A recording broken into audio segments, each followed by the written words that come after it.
So let's move on to section 1. So as everyone will know, the club's AGM took place on Friday morning at Celtic Park, and as you can imagine, a lot of the information that comes out of such an event, quite long-winded, quite detailed, and I suppose a wee bit boring in places.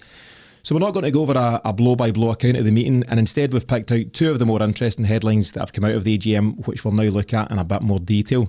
So you lads may have seen Chris McKay, Celtic's Chief Financial Officer, speaking, and what he's outlined, and this isn't breaking news as such, but there's going to be a radical overhaul of the Champions League from the 2024-25 season onwards, and we'll get into that in a wee bit of detail in a second.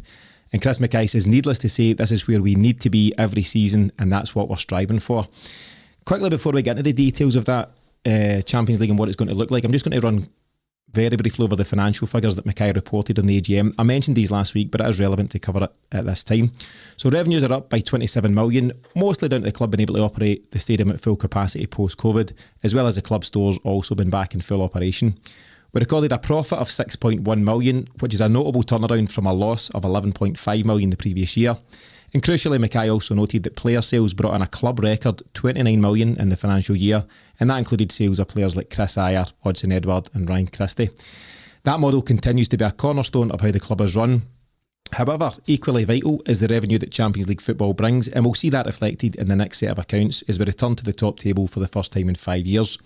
We obviously qualified automatically as a result of winning the Scottish Premiership, and Michael Nicholson was quoted as saying that the certainty of having Champions League football, quote unquote, allows us to build, to invest in the summer and to work with Ange to take us forward. So Miff, before we get into some detail on that new Champions League format, how important do you think that Champions League qualification is on an ongoing basis to allow the club to make those plans and to back the manager accordingly? Well, it's very obvious that it's massive. I think Ange's net spend's hovering around the 13, 14 million mark, something around that. Would we really regard that as significant investment over, what's that, 3 transfer windows, 4 transfer windows? 3 coming up in 4? I would think not, really, to be honest with you. Considering the product he's put in the pitch. It makes what he's achieved all the more remarkable. I think it's just the model that we operate is, I think we all understand that. I think those of us emotionally intelligent enough understand that what the players we are signing are players that will develop over a 3 to 4 year period and so on. Ange has alluded to that, I think, as well in his comments, to say, look, I know you've all got your favourites, but at the end of the day we need to sell, reinvest, and that's the model. I think Ange thrives in that because he just likes making players better, changing their mindset. So that model will be crucial, and it means we'll just need to take care of business. Everybody goes on about a European run. That's what everyone wants, but we need to win the league first to get in the Champions League. So the fact that that's the message for the boardroom down into the playing squad and out to us as fans, it fills me with hope that we're going to make sure that we don't do what we did previously and let go of a dominant domestic position. And I think it's an appropriate thing to say on the basis that the player trading model has been mentioned. You only have to look at what happened to us during the COVID season and also what is currently happening to Rangers. They haven't sold high when they had the chance to. They've kept disenfranchised players, and it's now been reflected in performances in the park. I totally agree with that. And James and I were speaking off air about sorry, Miff, not to keep things from you, but your players reach a natural peak at any given club, and we fail to capitalise. And you can include guys like Ncham, who went on a free, for example, as well as Edouard and some others, and we got that wrong. But the good thing is, it looks like we've learned from those mistakes. I thought it was very interesting, again, just to go over the quote from McKay.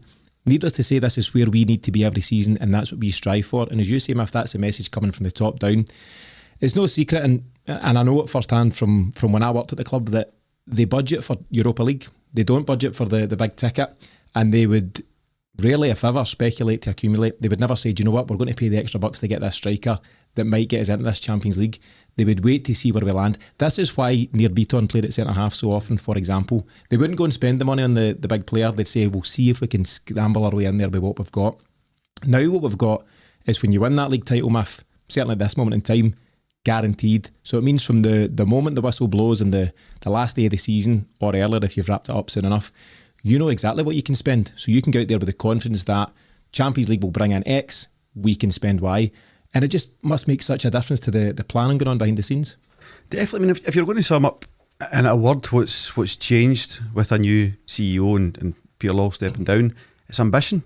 And I'm not saying Lawwell didn't want Celtic to prosper and win. Of course he did, but he had too much of an emphasis on the safety net. As an accountant, that's his natural position. You guys have come in and just said, look, well, yeah, of course we've got to be careful and sensible and wise around budgets, but internally, let's have the ambition to go for this. I mean, how many Champions Leagues did we not qualify for? We counted up last week, actually. It was something like in the region of 150 million dead money that we could have had if you'd signed someone to not have near Piton playing at centre half. So I think there has been a shift change at Celtic in terms of how they go about their business and how the culture's changing to be not just scraping by, but really, let's strive for excellence in everything we do. Yeah, and Ange talks about wanting to be a Champions League club, and by that he means qualifying every single year, not in 1 year out the next, back in 5 years' time, we'll see you then, every single year. How is the entry looking from next year onwards then? If the format's changing, is that still to be decided as to how many exactly that teams go straight in and things like that? And it's quite complex. I tell you what I'll do, there's a really good explainer video, I think it's by the Athletics podcast, TIFO I think it's called, and it explains this new format, which I'll get to in just a second, but yeah, it's not quite been finalised as to how and who qualify. There will be 36 teams rather than 32, but I'll get to that in a second. I just want to ask, as well as what we've spoken about there in terms of planning and the financials, of course, there's the obvious fact, Matt, that being in the Champions League, A, allows you to attract better players. Every player on the planet wants to be there at some point, and B, it allows you to further develop the players that you already have. Absolutely, but would Jota be a Celtic player if we weren't in the Champions League? I think not. I think he would have probably hedged his bets and went elsewhere. He gambled on it that we would get there. Aye. So we need it to attract players. It's a bit of a vicious circle really, and we know that for the time that we spent in the relative wilderness. Scraping to get by was exactly what we were doing. The lack of investment in the squad under Dyla, I mean, fairly criminal how he was handed players like guys like, no offence to him, Skepovic, Castle, guys that were just brought in, chucked in the hope that they would turn out to be. I mean, individually, the guys done okay. You wouldn't say they were absolutely the worst players to play for Celtic, but in terms of progress, in terms of that trading model, that was all out the window. You were actually just doing enough to get bodies in to win the league and move on and hope that you qualify for the Champions League. What we have now is that strategy to achieve just that. It's refreshing to hear that that's coming for the top down, and I think the most important thing out of all of this is we have a manager this is his thing. He wants that crack at the Champions League. You only hear news coming from England that Ralph Hasenhüttl's been sacked, and you didn't worry. Well, Ange, I think would figure quite highly on people's radar, but I think in terms of the Champions League's a carrot for him. I think he feels he's got unfinished business, so therefore I think it's safe enough, I'm saying touch wood here, to go all in on Ange and back him fully, because I think he will be here until he feels he has had something close to what he regards as success at that level. Yeah, that's the second week in a row you've raised the spectre of Ange leaving us, Miff. What's going on? That's what I do. I sabotage my relationship. I can't argue with that.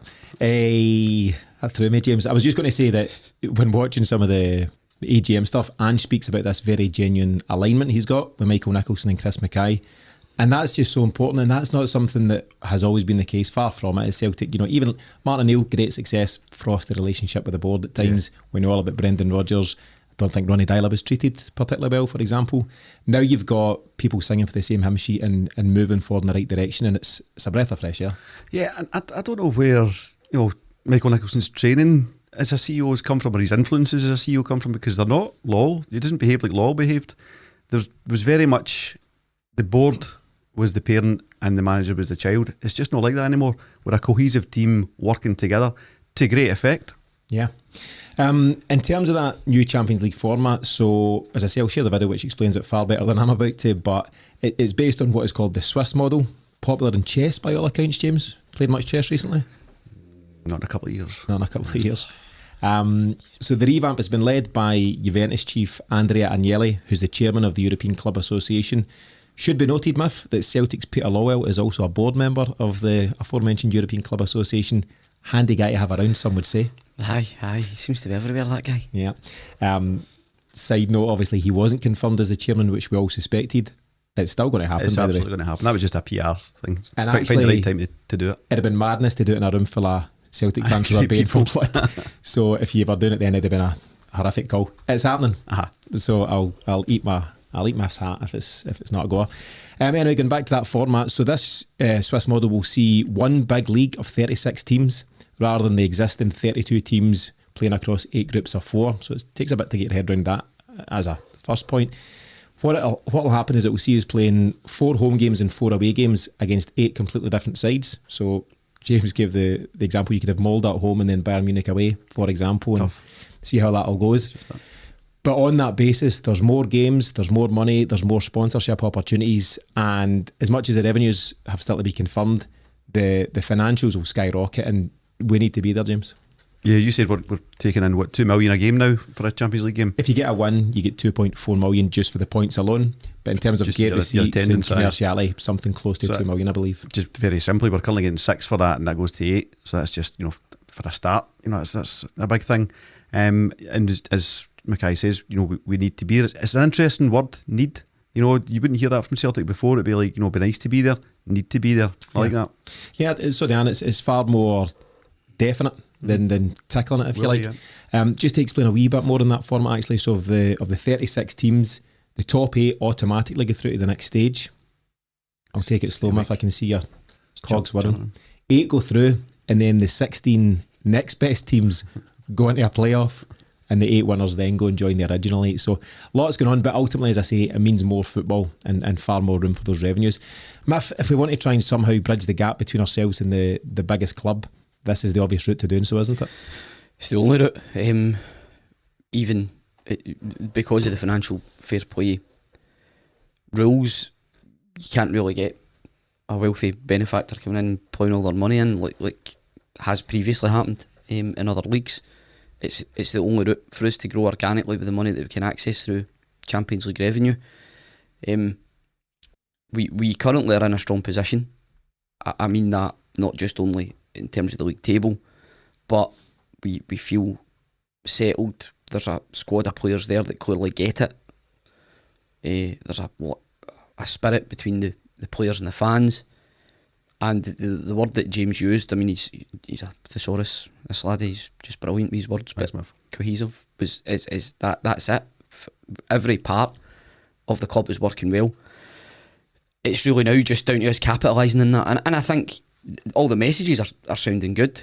The proof will be maybe less so January, post World Cup. I think the January window will be a bit odd because I think there's been so much demanded of the players. It's a really brutal schedule. I mean, the whole World Cup thing's a shambles in my opinion, but in any case, I think the summer window is just going to be so vital, and that is going to tell us everything we need to know in terms of the what tier, what level of player are we going to bring in. Is it going to be another 3-4 million Starfelt Abelgard type player? Fine. Or are we going 5-6 million players that are already maybe slightly more established at that level? I wait to find out, but I'm excited by the prospect that I think we might actually roll the dice for once.